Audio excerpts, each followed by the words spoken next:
Halo teman-teman, kita berjumpa lagi di pembahasan latihan soal pada sejarah wajib di chapter ketiga. Materi pertama yang akan kita bahas adalah mengenai nasionalisme di Indonesia. Nah, kalau kita berbicara mengenai nasionalisme, merujuk pada rasa cinta pada tanah air, rasa bangga, rasa memiliki, dan segala macam. Jadi, rasa-rasa yang seperti itu bisa kita kaitkan dengan yang namanya nasionalisme. Nah, soal pertama, dan saya ingatkan lagi teman-teman bahwa soal yang dibahas di pembahasan latihan soal ini berpeluang besar untuk tampil di uji pemahaman maupun ujian sekolah. Jadi teman-teman bisa lebih fokus. Oke, di soal pertama, apa definisi nasionalisme dalam konteks di Indonesia? Nah, pokoknya teman-teman harus membaca materi yang ada. Nah, di sini kita lihat ya, walaupun bisa kita screening, legitimasi baru, oke kita titik, kesadaran identitas akan nasional, masuk. Pemberontakan akan sejarah masuk. Penurunan kekuasaan dari penjajah, nah ini perjuangan perlawanan, enggak. Nasionalis, enggak, karena dia berbau sama. Nah, kita coret dulu yang berbau nasional, oke. Pemberontakan terhadap penjajah, ini lebih ke perjuangan. Jadi bisa kita logika, dan yang paling masuk, dan kalau teman-teman juga pernah membaca, pasti adalah A, atau sistem legitimasi sebagai negara baru. Jadi kita bangga, atau kita nasionalis, atau kita merasa senang dengan negara ini. Nah, A, itu jawabannya teman-teman. Silakan teman-teman endapkan sembari melihat pembahasan soal 1.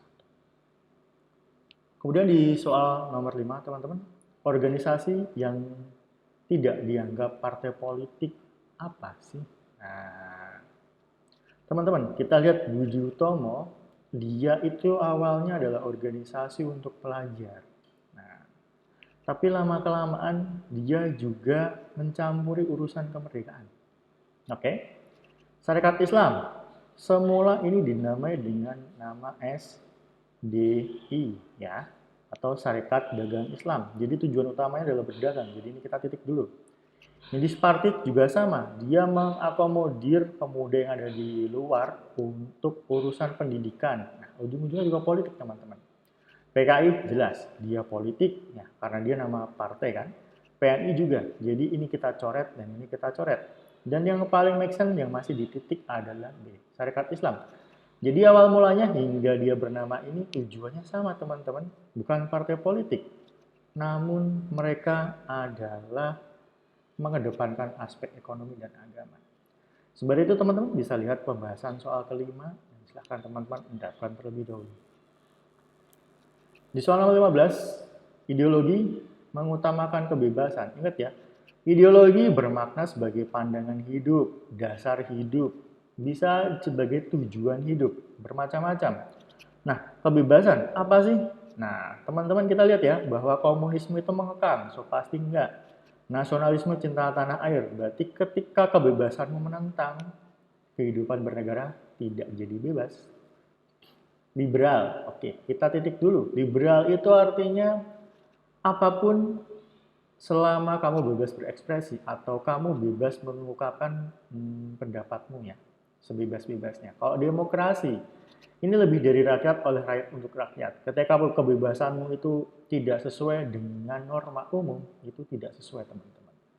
Dan pan-islamisme, nah ini adalah semangat islamisme atau pandangan politik yang dibawa dari teman-teman atau pejuang awal yang belajar di tanah Mesir dan Jazirah Arab kemudian dibawa pulang pandangan-pandangan Islamisme. Enggak, karena dia lebih konservatif. Jadi jawabannya adalah liberalisme atau C. Sebab itu teman-teman bisa endapkan sembari melihat pembahasan soal nomor 15. Selanjutnya di soal nomor 17, siapakah tokoh yang merumuskan ikrar Sumpah Pemuda untuk pertama kalinya? Nah, siapa teman-teman? Nah, teman-teman lihat ya, Soekarno dan Hatta ini adalah sebagai proklamator kita. Kita coret. Ki Hajar Dewantara kita tahu sebagai bapak pendidikan kita. Dan Raden Temenggung juga tidak terlalu populer. Bukan seperti apa, tapi saya tidak mungkin di sini kasih jebakan ke teman-teman. Yang pasti di sini adalah langsung ke Muhyamin. Kenapa? Karena dia tidak termasuk dalam proklamer tidak termasuk dalam Bapak Pendidikan, dan tidak termasuk dalam nama yang baru ini. Jadi jawabannya adalah A. Sembari itu teman-teman bisa diindahkan sembari melihat pembahasan soal nomor 17. Kemudian kita lanjut di kemerdekaan dan proklamasi Indonesia. Nah, soal nomor 24. Apa yang menjadi perubahan pertama dalam pembukaan Undang-Undang 1945 setelah Piagam Jakarta? Ingat ya, apa yang menjadi perubahan pertama pada pembukaan? Nah, di sini teman-teman kita harus melihat bahwa sesungguhnya ketuhanan yang Maha Esa itu adalah perubahan yang didapat di situ. Kenapa?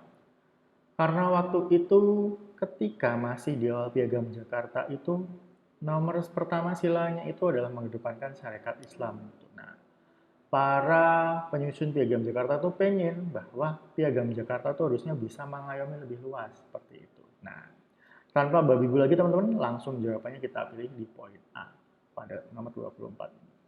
Dan silakan teman-teman endapkan sembari melihat pembahasan di soal nomor 24. Kita lanjut di soal nomor 30. Apa yang menjadi makna dari proklamasi kemerdekaan Indonesia? Apa sih maknanya? Nah, pembentukan pemerintahan? Enggak, teman-teman. Ketika kita proklamirkan, kita tidak langsung ngomong. Siapa yang jadi menteri? Enggak. Siapa yang jadi jenderal? Enggak. Nah, kemerdekaan politik? Oh, enggak. Jelas pasti enggak. Karena ketika kita memproklamirkan kemerdekaan, kita masih ditahan secara politik oleh Belanda ya.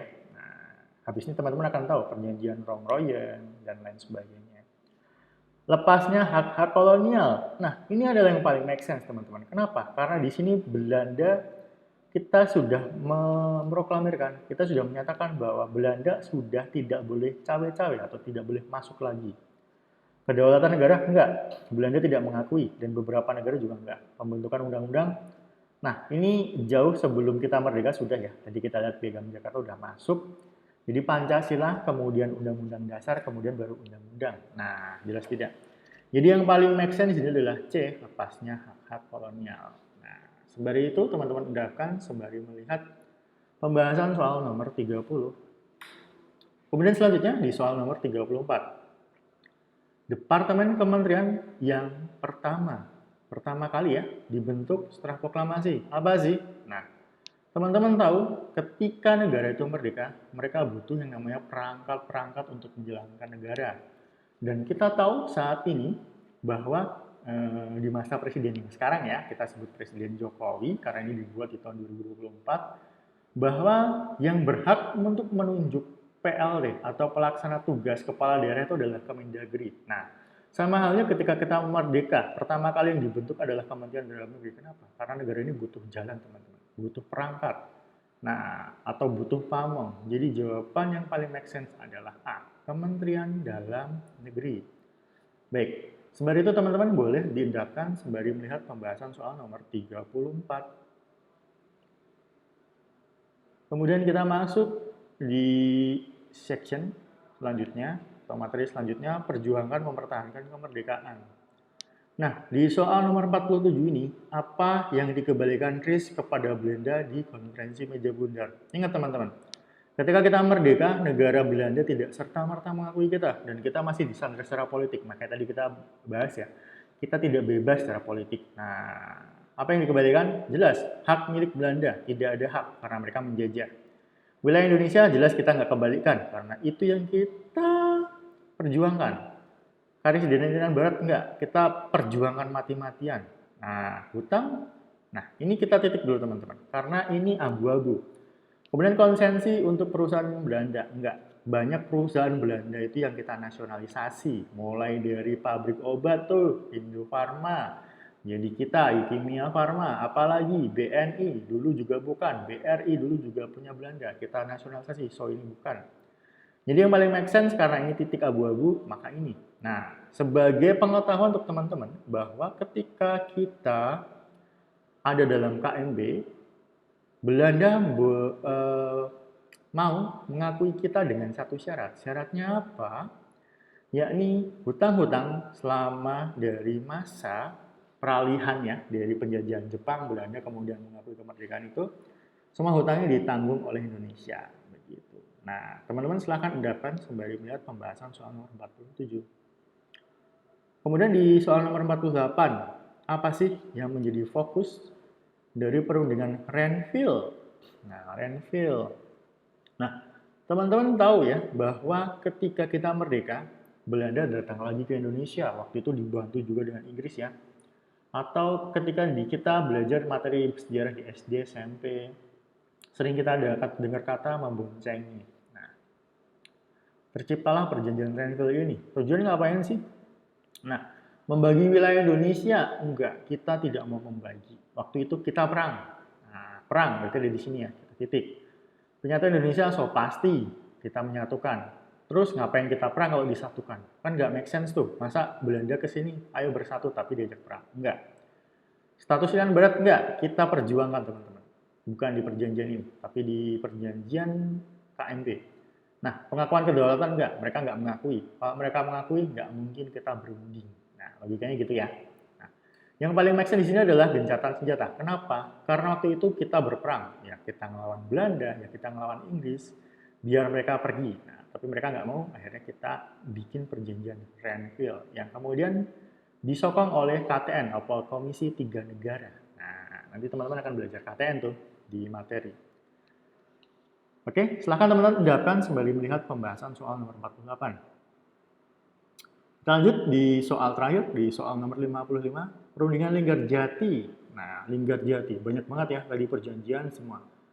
Linggarjati, nah, bertujuan untuk mencapai kesepakatan yang terkait dengan apa sih?